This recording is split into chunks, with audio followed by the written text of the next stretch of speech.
अस्सलामुअलैकुम, सुबह खैर। आज का पाकिस्तान में आपको खुशामदीद कहते हैं। मैं हूं अली मुअज़्ज़म और मेरे साथ हैं Charlene Ansari. Thank you so much Ali. और जी, मेरा नाम शार्लिन अंसारी है। हम दोनों ये प्रोग्राम को होस्ट करेंगे क्योंकि सिद्रा इकबाल कुछ दिनों के लिए सालाना छुट्टियों पे गई हैं। इन द मीनवाइल हम दोनों आपके होस्ट रहेंगे और कोशिश करेंगे कि सिद्रा जिस तरह से इस प्रोग्राम के साथ इंसाफ करती आई है, हम भी कोशिश करेंगे कि इस प्रोग्राम के इंसाफ कर सके, इस प्रोग्राम को उसी तरह से अच्छी तरीके से आगे लेकर चल सके। और साथ ही हम अपने हायर्स का शुक्रिया अदा करते हैं जिन्होंने हमें इस काबिल समझा, हमें ये मौका फराहम किया कि इस प्लेटफॉर्म से हम आपसे महवे गुफ्तगू हैं। Absolutely, it's a great opportunity. Thank you so much. साथ ही अब शुरुआत करते हैं। तो आज सुबह का वक्त है, मेरे लिए तो बड़ा मुश्किल है 360 की डिग्री पर ये घूम गया एंगल, क्योंकि शाम की शिफ्ट के बाद मॉर्निंग शो में आना एक बड़ा मुश्किल काम हो जाता है। सुबह सवेरे उठना, कहाँ शाम के वक्त के टाइमिंग और कहाँ सुबह के वक्त आके और शो को होस्ट करना। तो आज मौसम कैसा है? सुबह मौसम आपको कैसा रहा? रात में तो थोड़ी ठंड लगती है, लेकिन सुबह का मौसम बड़ा डिफरेंट लगा एक्चुअली। सही आपने कहा, हम अपने अपने कामों पे ज़रा लेट जा रहे होते हैं। इतनी सुबह सवेरे उठना आज बहुत खूबसूरत मुझे लगा। सनराइज़ देखना, परिंदों का चहचहाना और ठंडी ठंडी हवा। कराची का मौसम कुछ यूँ है कि कभी गर्म है कभी ठंडा है। हवाएं ठंडी हैं तो धूप ज़्यादा है और गर्मी लगती है, हवा गर्म है कभी और कभी कुछ, लेकिन कराची है। सुबह आना थोड़ा सा मुश्किल इसलिए लगा कि रास्ते हमारे हमने देखे, इस पर लाइटर नोट में अगर हम बात करते हैं ना तो खड्डे बहुत ज़्यादा हो चुके हैं, मरम्मत की ज़रूरत है। लेकिन फिर वही बात है, लेकिन कराची रास्ते लंबे हो गए। अच्छा, अब इस सिलसिले को आगे बढ़ाते हैं। सैटेलाइट की दुनिया में ना पाकिस्तान ने एक अहम संग मील अबूर किया है। तो हम देखते हैं कि वो क्या संग मील है और पाकिस्तान ने इसमें क्या कामयाबी हासिल की है। देखते हैं। तो लेके चलते हैं आपको, आप भी देखिए हम भी देखते हैं।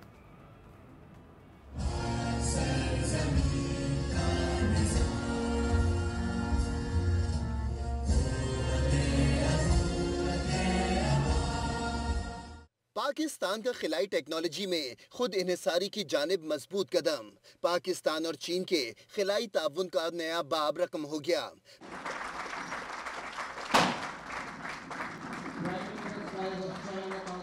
पाकिस्तान ने अपना पहला हाइपर स्पेक्ट्रल सैटेलाइट HS-1 कामयाबी से लॉन्च कर दिया।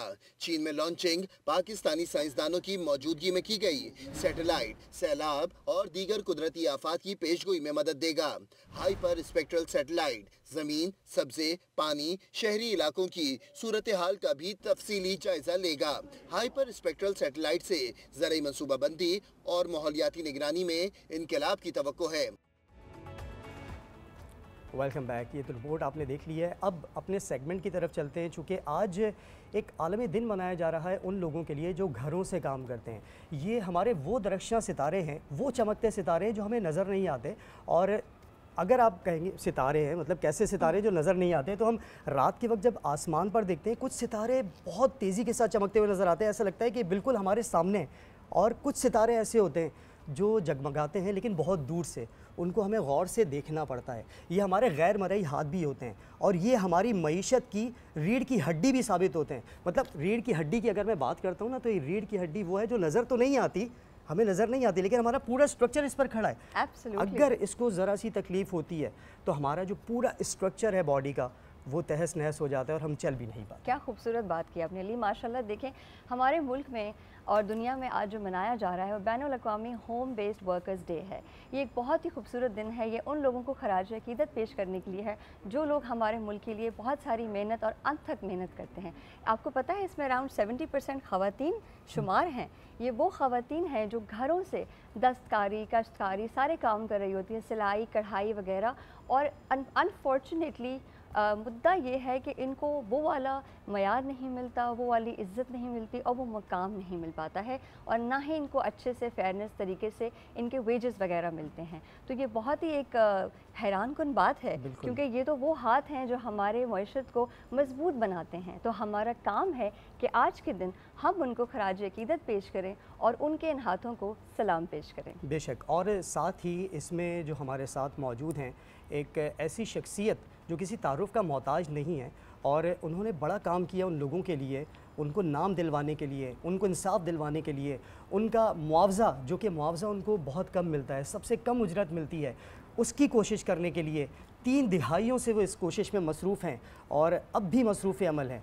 हम स्टूडियो में खुशामदीद कहते हैं मिस फरहत परवीन साहिबा को, जो कि एग्जीक्यूटिव डायरेक्टर हैं नाउ कम्युनिटीज़ की। बहुत शुक्रिया आपका, आपने वक्त निकाला। Thank you so much for joining us. तो अब आप शुरू करेंगी? जी बिल्कुल, मैं तो वैसे ही बहुत इंस्पायर्ड हूँ, क्योंकि ख़वातीन को जब मैं देखती हूँ कि ऐसा ज़बरदस्त काम कर रही होती हैं जो कि हमारे मुल्क में हमारे लोगों के लिए बेहतरी ला रही होती हैं, तो हम वैसे ही इंस्पिरेशन में चले जाते हैं। Thank you so much miss Farhat हमें ज्वाइन करने के लिए।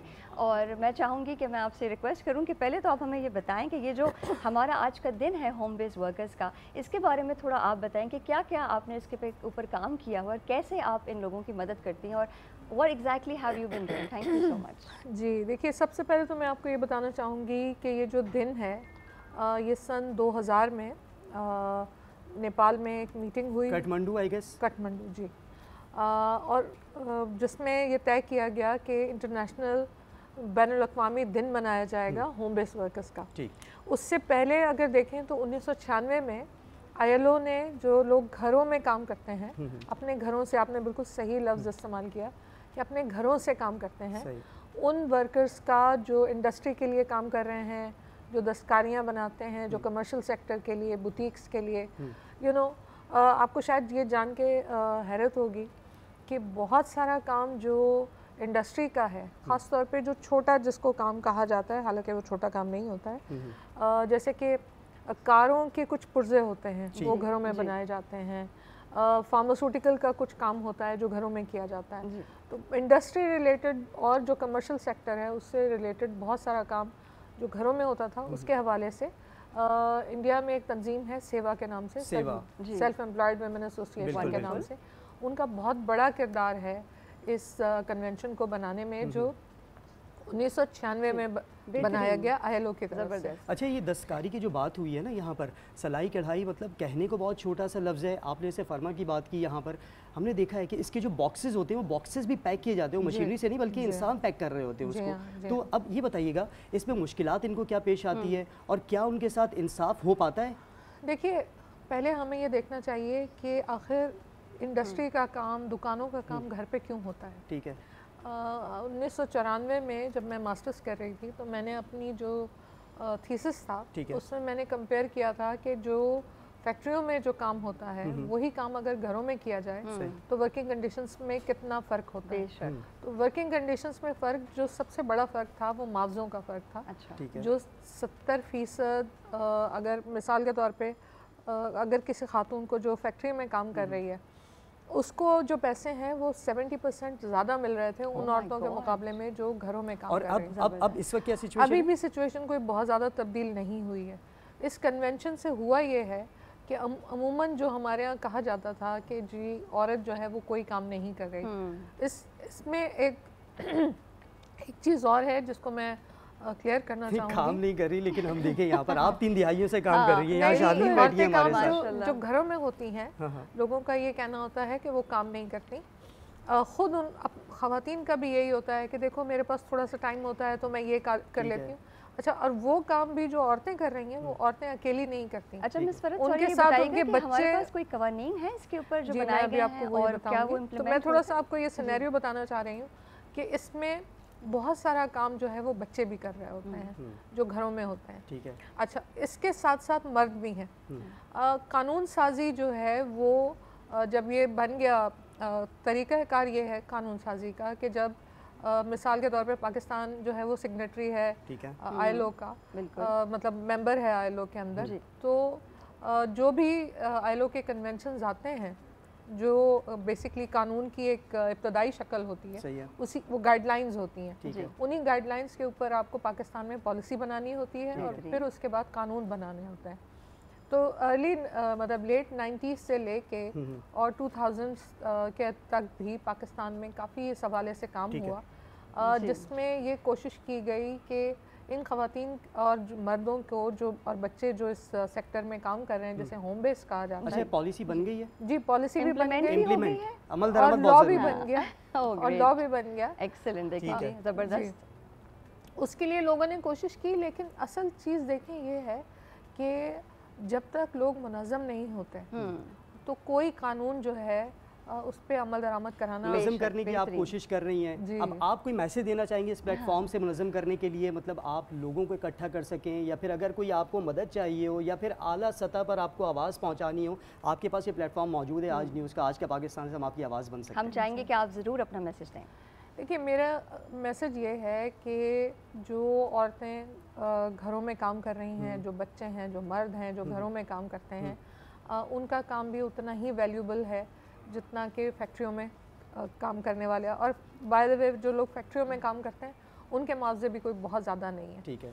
तो कहने का मकसद ये है कि इस कन्वेंशन के अंदर ये जिक्र किया गया कि वो तमाम कवानीन जो फैक्ट्री वर्कर्स पे लागू होते हैं या कमर्शियल सेक्टर पे लागू होते हैं, ठीक है, वो होम बेस पे भी लागू होंगे। और होम बेस के साथ एक और चीज़ की जाएगी कि जो उनकी जगह है, जहाँ पे वो काम कर रहे हैं, जो उनका घर है, उसका मुआवजा उनको दिया जाएगा। जो मशीन है उसका मुआवजा दिया जाएगा, जो धागा है मिसाल के तौर पे उसका मुआवजा दिया जाएगा। बिजली का जो बिल है वो जो एक पोर्शन जो वो अपने काम पे लगाते हैं, वो सारा जो खर्चा है वो वर्कर को पे किया जाएगा। प्लस ये कि उसको तनख्वाह भी दी जाएगी उसके एग्जाम। तो ये एक बहुत बड़ी अच्छी है, और जो मैसेज आपका है इंशाल्लाह पहुंच चुका है। और कोशिश करेंगे, हमारी दुआ है कि जिस तरह मेहनत कर रही हैं, जो काविशें आपकी जारी है 3 दिहाइयों से, ये कोशिश आप करती रहें। इस कोशिश में हम भी आपका हिस्सा बनते रहेंगे, और आवाम को आपने मैसेज दिया है वो भी आपका साथ दें। और लोग मुनज़्ज़म हों। लोगों, देखिए, अकेले कोई भी इंसान कुछ नहीं कर सकता। ठीक है, अगर आपने किसी कॉज को आगे बढ़ाना है, ये बहुत अच्छी बात है कि अकेले इंसान कुछ भी नहीं कर सकता। बिल्कुल, और सबसे अच्छी बात है कि हमारे मुल्क में आप जैसी खवातीन हैं जो डेडिकेटेडली इस पे काम कर रही हैं। I think we are all very thankful to you for this. हमारे साथ आप जैसी खातून भी मौजूद है। आप ये बताइए, आपको सिलाई कढ़ाई आती है? मैं अभी एक्चुअली इतनी ज़्यादा तो नहीं आती, लेकिन थोड़ी बहुत आती है। बट मतलब वो डिज़ाइन करके फ्लावर आप बुन सकती हैं? आप बताएं, आपको आती है? मुझे सिलाई कढ़ाई नहीं आती। हाँ, सिलाई थोड़ी बहुत इस सेंस में आती है कि अगर मेरा कोई बटन टूट जाता है, निकल जाता है, तो मैं उसको सी सकता हूँ। अच्छा, इसमें सबसे अहम चीज़ क्या है? बेसिक, हाँ बताइए। सुई में धागा डालना। ये वो सबसे मुश्किल काम है। जो ये कर गया वो सिलाई कढ़ाई भी कर जाएगा। तो आप सिलाई आराम से कर सकती हैं। तो ठीक है, इस सिलसिले को हम आगे बढ़ाएंगे, और आगे हम नेक्स्ट सेगमेंट पे क्या करने के लिए जा रहे हैं, इसके लिए आप हमारे साथ रहिए, चूँकि आगे और बहुत मज़ेदार चीज़ें होने जा रही हैं, और मज़े के सेगमेंट आने वाले हैं। अगला जो सेगमेंट है, ख़वातीन कहीं ना जाएं, क्योंकि ख़वातीन के लिए आज का दिन बहुत अहम होने वाला है। अहम है, बिल्कुल, बहुत ज़्यादा। ठीक है, तो एक ब्रेक लेते हैं, ब्रेक के बाद वापस आएंगे अपने अगले सेगमेंट के लिए। Stay with us.